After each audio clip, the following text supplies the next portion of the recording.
Hello મિત્રો, મારી YouTube ચેનલમાં આપ સર્વનું હાર્દિક સ્વાગત છે।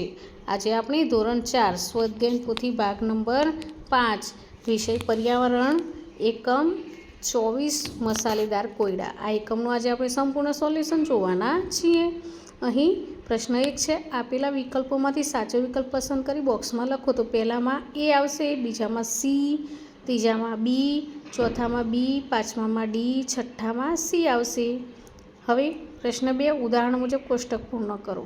અહીં મસાલાના નામ આપેલા છે અને અહીં આપણે વરિયાળી, મરી, મરચું, તજ, તમાલપત્ર, હળદર, જીરું અને એનો રંગ કેવો છે તે લખવાનો છે અને એનો સ્વાદ કેવો છે તે આપણે લખવાનો છે।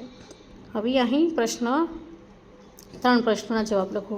તો તમારા ઘરમાં કયા કયા મસાલા વપરાય છે? તો મરચું, મીઠું, હળદર, ધાણા જીરું, રાઈ, હિંગ, મેથી વગેરે વપરાય છે। તમારા ઘરમાં શાક બનાવવામાં કયા કયા મસાલા વપરાય છે? તો હળદર, મરચું, ધાણા જીરું, મીઠું, હિંગ, રાઈ વપરાય છે।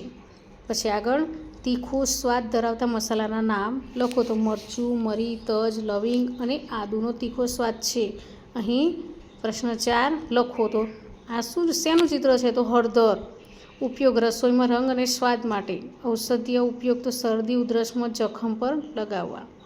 હવે આ બીજું છે તે જીરું ઉપયોગ રસોઈમાં અને છાશમાં મસાલા તરીકે, ઔષધીય ઉપયોગ પાચન શક્તિ સુધારવા અને પેટના દુખાવામાં। હવે નામ છે આગળ અજમો ઉપયોગ રસોઈ અને વાનગીને સુગંધિત બનાવવા, ઔષધીય ઉપયોગ પેટમાં ગેસ થાય ત્યારે મીઠા સાથે લેવું।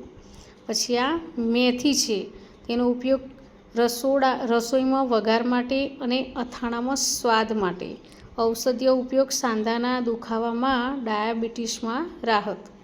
હવે પ્રશ્ન 6 છે, ઉદાહરણ મુજબ જોડકનું બનાવો। તો અહીં ઉદાહરણમાં તો આપેલું જ છે એક જોડકું, તો બીજું આપણે તેજાનાનું જોડકું બનાવવાનું છે। રસોડામાં હું વપરાવું છું, સ્વાદે મીઠી અને સુગંધિત છું, રંગે હું લીલી છું, બોલો હું કોણ છું? તો વરિયાળી।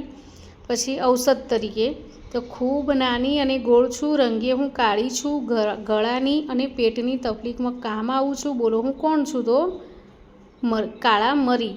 હવે પ્રશ્ન 7 છે, સ્વાદ ધરાવતા તેજાના સામે લાલ રંગ પૂરો અને તીખા સિવાયના અન્ય સ્વાદ ધરાવતા તેજાના સામે ભૂરો રંગ પૂરવાનો છે। પછી અહીં ખોટો શબ્દ છેકી નાખવાનો છે।